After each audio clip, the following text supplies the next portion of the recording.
Alhamdulillahirabbil alamin wa bihi nasta'inu ala umuri dunya waddin. Asyhadu an la ilaha illallah wahdahu la syarikalah wa asyhadu anna Muhammadan abduhu wa rasuluh la nabiyya wa la rasula ba'da. Allahumma shalli ala Muhammad wa ala alihi wa ashabihi ajma'in. Alhamdulillah, bapak-bapak, ibu-ibu yang dirahmati Allah Subhanahu wa taala. Saya kalau menyimak kisah-kisah perjalanannya panjenengan semuanya belajar Al-Quran ini luar biasa. Di usia yang sudah tidak muda lagi, panjenengan masih bersemangat, masih terus berusaha untuk bisa membaca Al-Quran. Kalau saya itu kebalikannya panjenengan.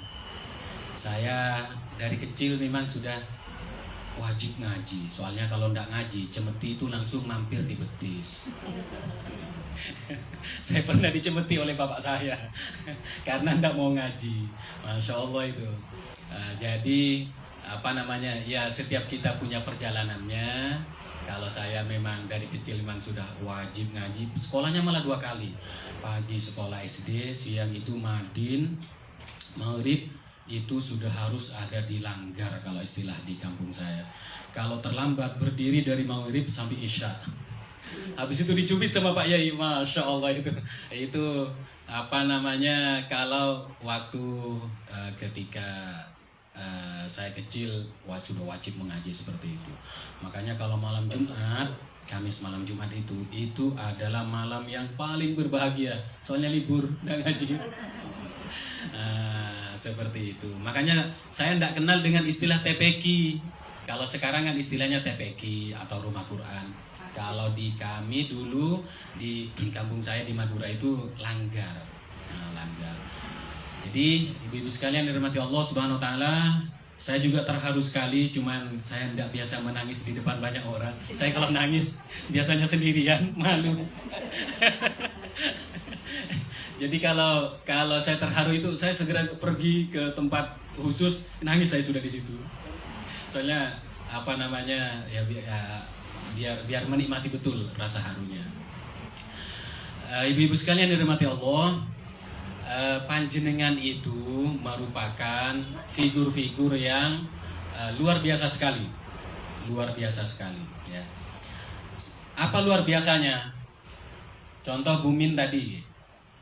Panjenengan masih diberikan sakit, kami doakan semoga Allah memberikan kesembuhan kepada panjenengan. Tapi memang semua kita itu kan pengen berusia panjang, gitu. Berusia panjang. Yang dengan usia panjang itu kita bisa berbuat banyak kebaikan, beramal soleh. Salah satunya memang medianya atau caranya ya baca Al-Quran. Baca Al-Quran, apapun kemampuan kita saat ini, baca Al-Quran, khususnya ba'da subuh. Saya itu kadang-kadang, walaupun tidak rutin, kadang-kadang kalau ba'da subuh itu membaca Al-Quran dikeraskan. Kenapa dikeraskan? Karena itu menyehatkan jantung. Baca Al-Quran dikeraskan, disuarakan. Doh, malu sama tetangga, Ustaz. Ngapain ngurusin tetangga? Dikeraskan, ya kalau malu tutup pintunya. Di kamar, itu nanti Al-Quran itu akan memberikan energi yang luar biasa ke seluruh tubuh kita. Itu kalau dikeraskan. Kalau ngajinya ada ya bagus, tapi energinya kurang.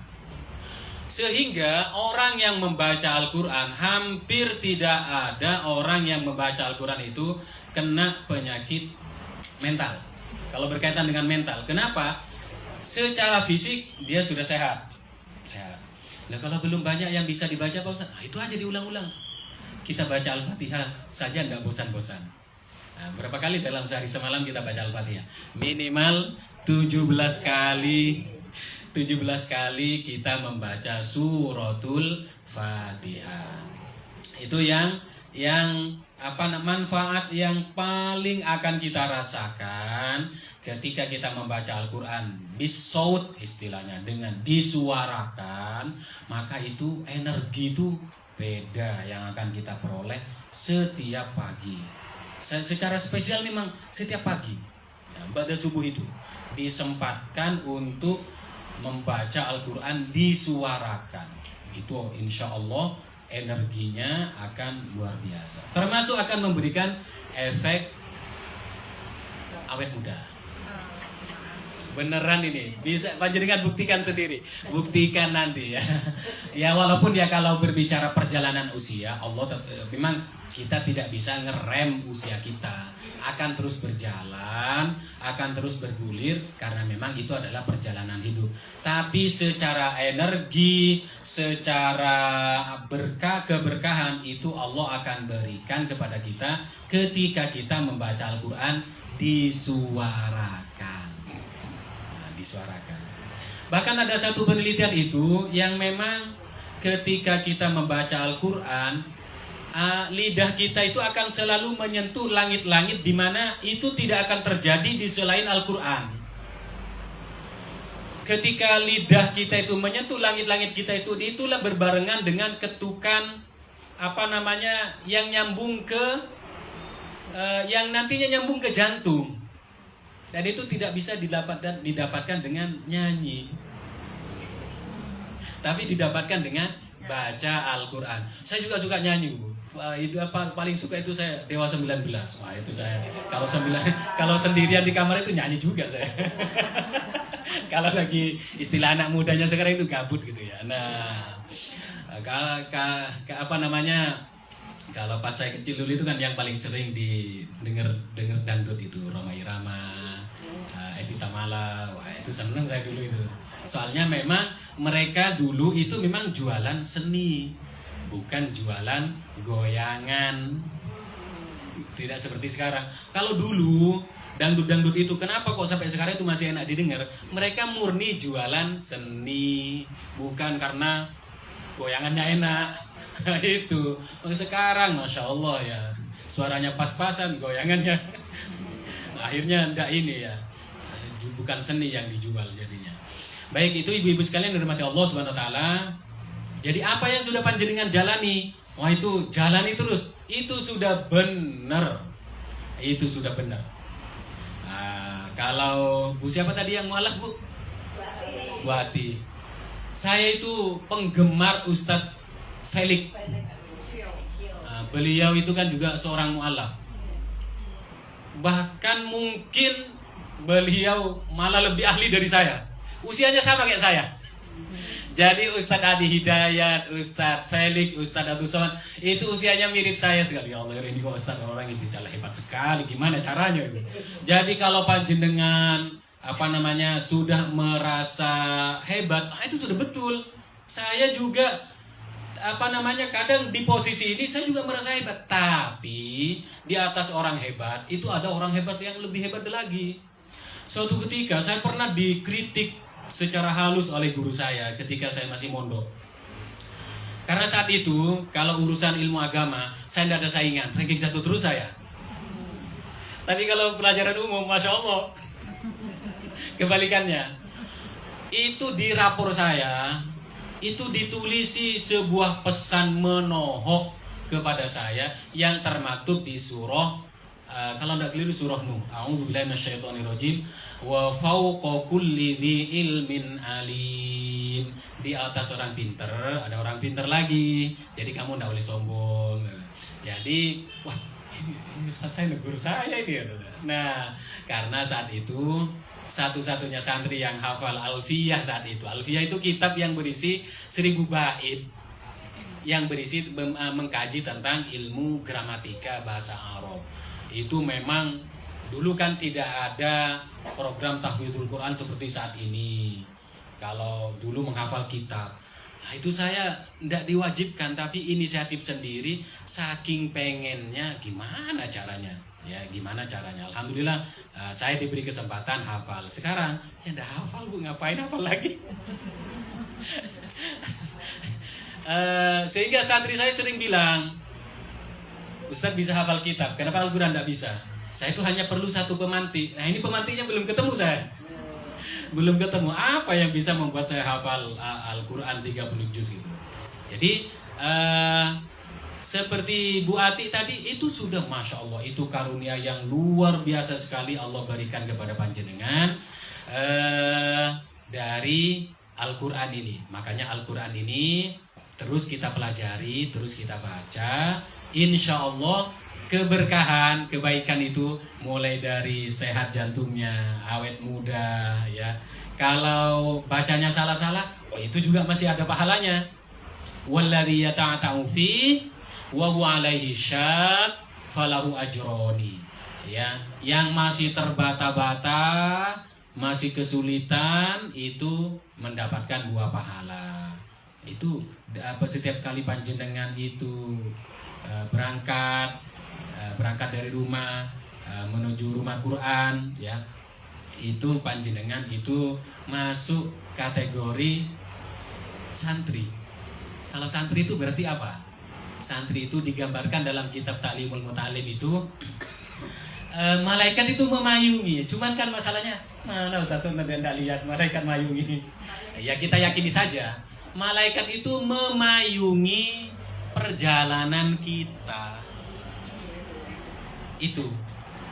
Kemudian yang kedua, malaikat itu mendoakan sampai hatta hitanul bahri, sampai ikan-ikan di laut. Nah, kita aja tidak bisa ngitung berapa ikan yang ada di laut itu. Itu memohonkan ampun kepada kita. Makanya kenapa orang yang menuntut ilmu secara khusus belajar Al-Quran itu akan mendapatkan barokah. Barokah itu. Cuman barokah itu sering karena dia sifatnya ghaib. Kayak mana barokah itu? Barokah itu kalau bisa disederhanakan itu, kita itu diberi kemudahan untuk berbuat baik. Wis itu saja sudah istilah pengertiannya barokah. Berarti kalau panjenengan semakin dimudahkan untuk belajar Al-Quran, berbuat baik, berarti panjenengan itu sudah mendapatkan limpahan barokah. Jadi tidak usah tanya-tanya, mana Ustaz barokah yang saya dapat. Oleh ini sudah, panjenengan diberikan kemudahan silaturahim seperti ini, itu barokah.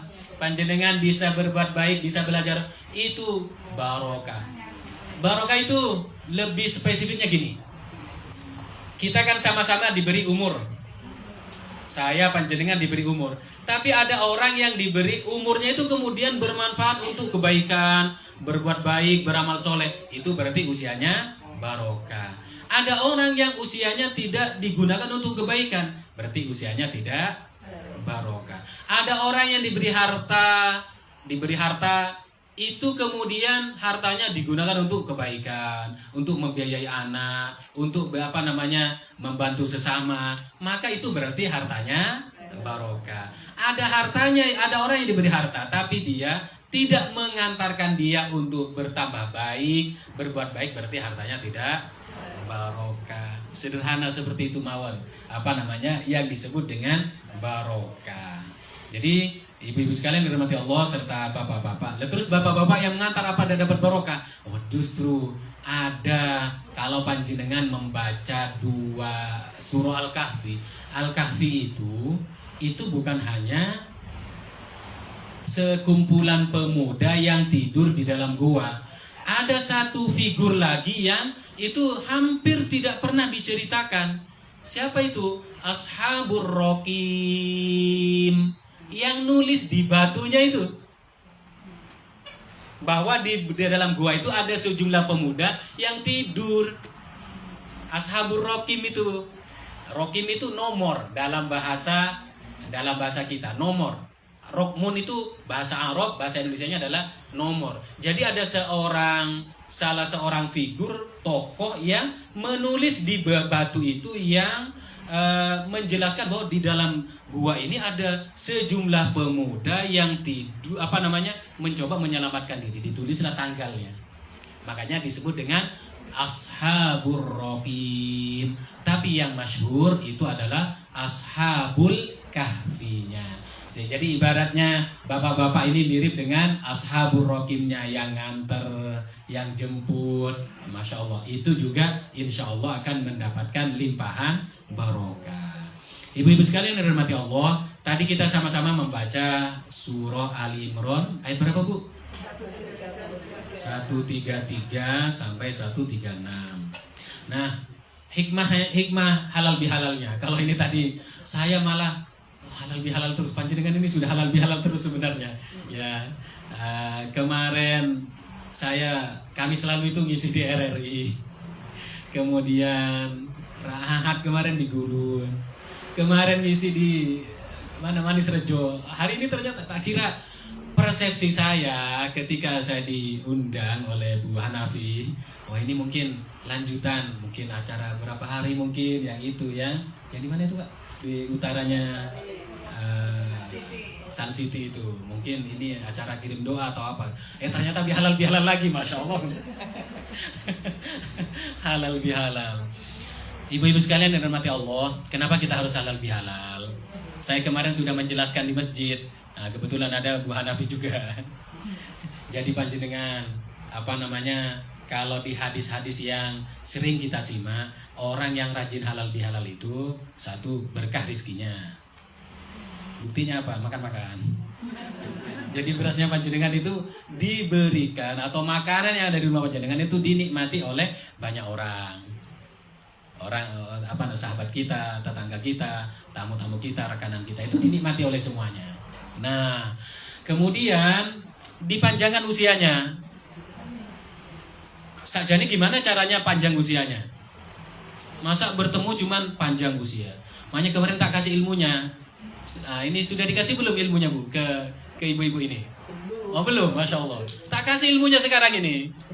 Kenapa bisa berusia panjang kalau rajin silaturahim? Karena panjenengan salaman, makanya salamannya yang benar. Tak praktekin sini Pak, kalau salaman yang benar itu begini. Harus begini. Itu akan memberikan transfer energi. Kalau salamannya cuma begini, ya enggak ngalir. Jadi kalau panjenengan salaman sebagai bentuk silaturahim, itu salamannya itu ini ketemu ini. Ibu, nanti kalau salaman yang benar. Itu kalau antara kita. Kalau anak kita yang salaman, itu enggak boleh begini. Enggak boleh begini. Apalagi begini. Salamannya bagaimana? Anak kita kalau salaman ke kita itu harus begini. Hidungnya ini harus nyium sebelah sini tangan kita. Memang begitu tuntunan dari guru-guru kita. Karena dari situlah mengalir istilah kebaikan dari orang tua kepada anaknya. Nah, mulai dari sekarang kalau panjenengan masih ada anak, cucu mungkin, itu prakteknya harus begini. Jadi kalau kita salaman, kita kan kalau ketemu dengan orang yang bersemangat, kita lagi punya banyak masalah, lemes, kan diguncang-guncang badan kita. Semangat. Akhirnya kita tidak jadi lemes, kita jadi ikut semangat. Kalau dua-duanya sama-sama semangat, makanya akhirnya saling transfer energi. Kalau dalam hadis dikatakan, itu bahkan sampai berguguran dosanya antara kita itu. Cuman kan kita tidak bisa lihat dosanya kayak mana bentuknya. Sama kalau kita wudhu, kalau kita basuh muka kita, tangan kita sampai siku, sampai kaki, itu kan berguguran dosanya. Coba kita tahu bentuk dosa itu kayak daging misalnya. Masya Allah, daging saya banyak banget. Saling pelukan. Itu juga saling pelukan itu termasuk antar ibu-ibu dan bapak atau suami istri. Itu juga memberikan energi yang energi positif. Bahasa kerennya sekarang itu vibrasi alam semesta, getaran, memberikan getaran positif ya. Nah, itu kenapa kita kalau rajin silaturahim itu akan diberikan usia yang panjang, diberikan keberkahan dalam rizki. Kalau di surah Ali Imran tadi, orang yang rajin silaturahim itu akan bertambah kaya. Alladzina yunfikuna fis sarra wad dharra. Yunfikun, berinfak itu kan bahasa Al-Qur'an. Bahasa yang mudah kita pahami itu apa? Membantu sesama. Bahkan non muslim sekalipun yang mempraktekkan itu, malah meyakini loh Al-Quran itu sudah memberikan pelajaran. Semakin sering membantu sesama, itu akan semakin kaya. Paling tidak dimudahkan semua urusan kita. Wallahu fi aunil abdi ma damal abdu fi auni akhihi. Oh, Allah itu akan terus menerus membantu kita selama kita ini sering membantu sesama. Itulah makanya janji Allah di surah Al Imran itu, kalau rajin berinfak itu kaya. Kemudian yang berikutnya, alladzina yunfikuna fis sarra wad dharra wal kadhiminal ghaidha. Salah satu penyebab penuaan dini itu karena sering mengempet, termasuk menjadi penyakit mental. Makanya kadhiminal ghaidha itu harus dilepaskan dengan bertemu, bertutur sapa, saling ngobrol ya. Kalau kita ketemu, kita semua, apalagi saya itu kalau ketemu teman masa kecil, itu bisa ceritanya itu mulai habis isya sampai subuh. Sampai segitunya itu, masya Allah. Itu saking seru ya, heroik kalau bahasa kita ya. Kalau kita bertemu itu, sehingga orang yang rajin bertemu, ya, salaman, pelukan, ditambah oleh bapak tadi pelukan, bercerita, tidak diempet, maka insya Allah kita itu akan berusia panjang. Nah, wal afin anin nas, tapi jangan hanya suka ngempet, maafin, maafkan orang.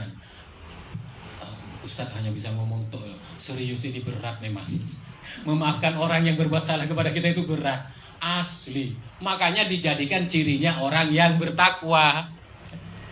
Cirinya orang yang bertakwa, afina anin nas, suka memaafkan. Karena memaafkan itu akan membuat kita ini plong. Ya, jangan diempet terus ya, jangan diempet terus. Orang yang bertakwa itu juga bukan kemudian orang seperti malaikat. Kita tidak pernah berbuat salah. Enggak, kita ini bukan malaikat, tapi juga bukan syaiton. Kalau malaikat itu sekali diciptakan itu memang untuk yang baik-baik. Kalau syaiton itu memang sudah tidak benar dari sejak diciptakan gitu ya. Kalau kita ini tengah-tengah, kadang bisa bersifat seperti malaikat, wah soleh, solehah, baik, rajin ke masjid, rajin ibadah, lumrah. Tapi sewaktu-waktu kita ini juga kadang salah. Kenapa? Ya memang manusia. Kita ini ada dua unsur pada diri kita. Ada unsur langitnya, ada unsur buminya. Makanya Allah memberikan petunjuk kepada kita memaafkan, saling memaafkan kepada sesama ya. Walladzina idza fa'alu fahishatan aw zalamu anfusahum dzakarullah fastaghfaru lidzunubihim. Alhamdulillah, itu ibu-ibu sekalian yang dirahmati Allah. Intinya adalah saya tetap kepada Al-Qur'an. Kalau panjenengan tadi itu dijelaskan oleh Bu Hanafi, panjenengan itu sudah dikaruniai semua oleh Allah. Ya, dunia sudah diberikan, rumah, mobil, pasangan, kan sudah menikah semua toh? Kalau saya kebalikannya panjenengan, ilmu agama itu sudah Allah plekan kepada saya, walaupun tentu tidak sempurna. Saya tetap belajar. Teman saya tiap malam itu 2, Bu. Saya itu tinggal sendirian di sini, tapi saya punya 2 teman yang tiap hari, tiap malam itu saya menemani saya. 1, Google Book. Saya baca buku di Google itu, kan banyak buku itu. Yang kedua, Google Cendikia. Itu saya berteman dengan itu. Tiap malam itu baca gitu. Apa yang bisa ini? Dan ternyata itu memang selama saya tinggal di Masjid Al-Falah ini, itu saya langsung jadi dai terkenal. Masya Allah itu. Saya terkenal ini. Di kota Madiun ini saya baru berapa tahun? 6 tahun. 6 tahun saya sudah terkenal di mana-mana ini. Bahkan saya mempelajari satu ilmu parenting namanya, yaitu belajar dari Google Book, Google Cendekia. Insya Allah ahad ini saya ngisi parenting di Ngawi, ya. Kumpulan komunitas guru TPQ, ya, guru TPQ itu.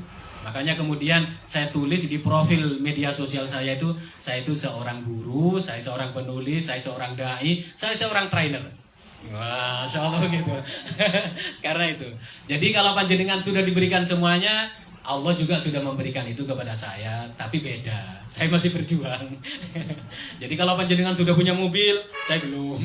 Kalau panjenengan sudah punya rumah, saya belum. Nah, itu alhamdulillah saya sudah berjuang untuk memiliki itu. Karena memang perjalanan kita beda-beda. Ya. Tapi kalau bicara Al-Qur'an, alhamdulillah saya sudah bisa baca Al-Quran. Sehingga panjenengan insya Allah dengan mempelajari Al-Quran, Masya Allah, insya Allah panjenengan itu akan banyak kebaikan, Bu. Jangan ragu. Sampai saya itu, sebelum saya ke Madiun ini, saat itu saya kan dosen. Saya di Balikpapan sempat jadi dosen setahun.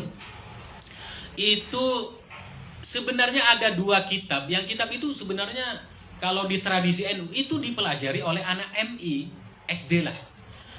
Tapi karena di zaman ini ada istilah bersanad, jadi kitab itu seakan-akan wow.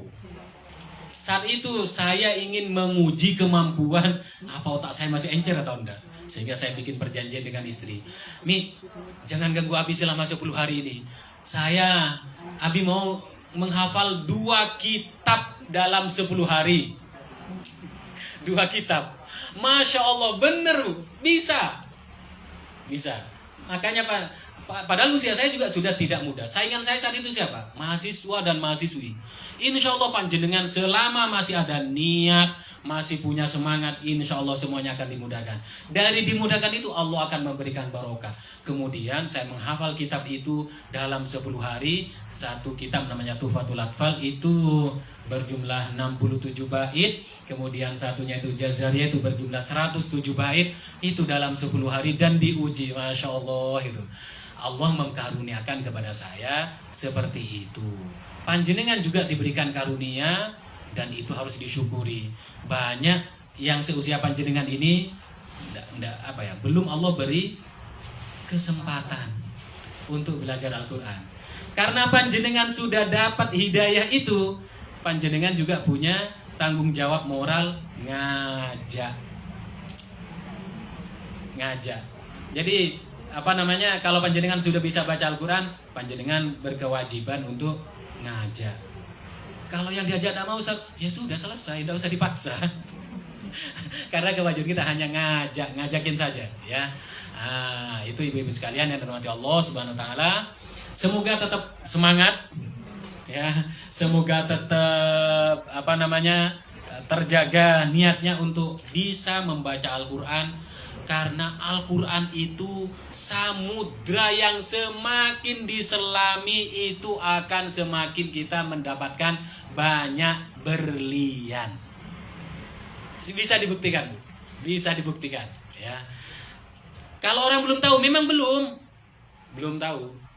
Bahkan ada salah seorang profesor doktor, guru besar fisika di Amerika itu masuk Islam hanya gara-gara surah Ad-Duha. Padahal bagi kita Ad-Duha biasa saja. Kita baca Qul Huwallahu Ahad biasa saja. Tapi ada orang profesor guru besar masuk Islam gara-gara surah Ad-Duha. Masya Allah.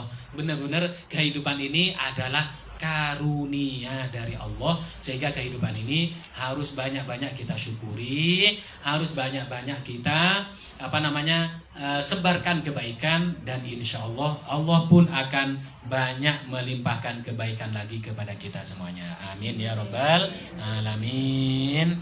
Saya tidak perlu berpanjang lebar karena saya kasihan kepada panjenengan. Di usia seperti ini juga kalau duduk lama-lama juga kemeng juga.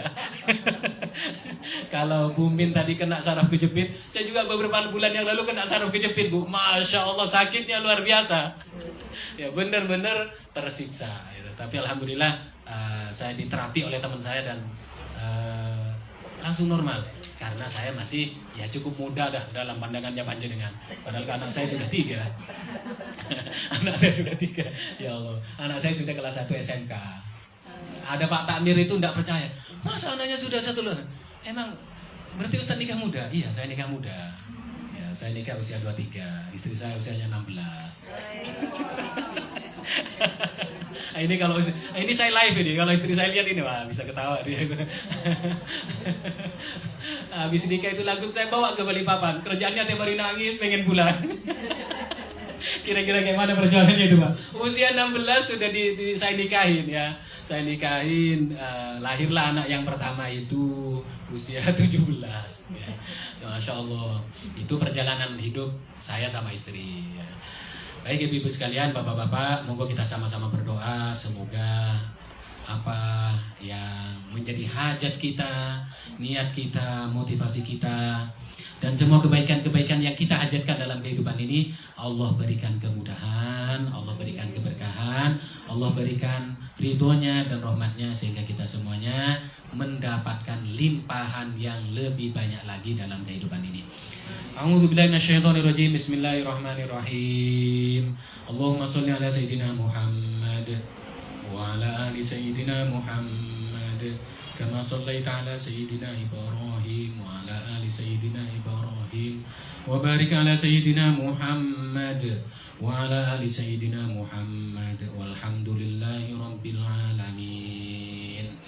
Allahumma ighfir lil mu'minin wal mu'minat wal muslimin wal muslimat al ahya'i minhum wal amwat.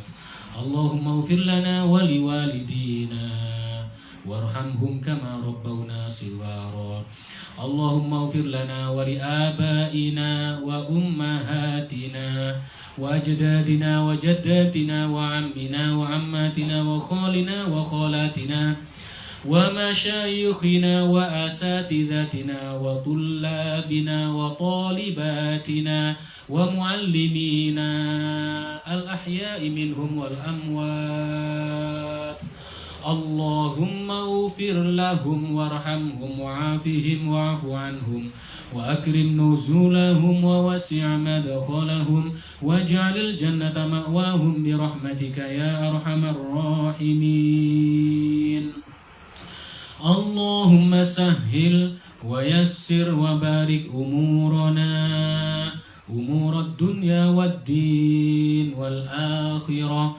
Allahumma la tada' lana dhanban illa ghafartah wa la hamman illa farajtah wa la daynan illa qadaytah wa la hajatan min hawaijid dunya illa qadaytaha wa yassartaha birahmatika ya arhamar rahimin. Rabbana hab lana min azwajina wa dhurriyyatina qurrata a'yun waj'alna lil muttaqina imama. Rabbana atina fid dunya hasanah wa fil akhirati hasanah wa qina adzaban nar. Walhamdulillahi rabbil alamin. Bi barakatil Fatihah.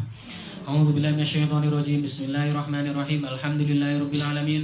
Arrahmanir rahim. Maliki yaumiddin. Iyyaka na'budu wa iyyaka nasta'in. Ihdinas siratal mustaqim. Siratal ladzina an'amta 'alaihim ghairil maghdubi 'alaihim waladdallin. Amin.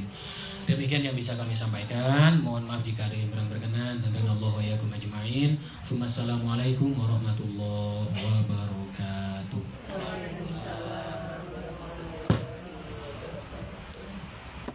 Matur nuwun.